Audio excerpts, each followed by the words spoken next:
আপনি 50 লক্ষ টাকা পুরস্কার ঘোষণা করলেন আসামি ধরার জন্য। আমি রাজশাহী বিশ্ববিদ্যালয় কেন্দ্রীয় ছাত্র সংসদ রাকসুর সাধারণ সম্পাদক হিসেবে ঘোষণা দিচ্ছি, এই স্বরাষ্ট্র উপদেষ্টাকে যে পদত্যাগ করাতে পারবে তাকে 1 কোটি টাকা পুরস্কার দেওয়া হবে। একজনকে কাদা ছড়াছড়ি করতেছে না, আর কেউ কাউকে টকশোতে গালিগালাজ করতেছে না। আমি প্রশ্নের সবাই এক হয়ে গেছে। আমি বেশি কথা বলবো না, সবার কথা একটাই মেসেজ দিচ্ছে, সেটা হচ্ছে এই ইন্টারিমের শতভাগ ব্যর্থতার কথা বারবার সবার কথায় উঠে আসতেছে।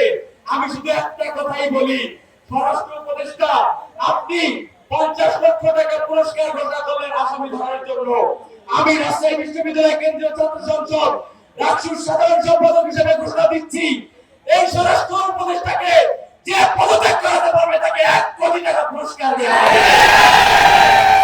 এবং সাথে সাথে আজকে এখানে যারা এসেছেন দল মত মতাদর্শ নির্বিশেষে ভারতীয় আধিপত্যবাদ এবং আওয়ামী ফ্যাসিবাদের বিরুদ্ধে সবাইকে এক হয়ে এক ছাতার নিচে কাজ করার আহ্বান জানিয়ে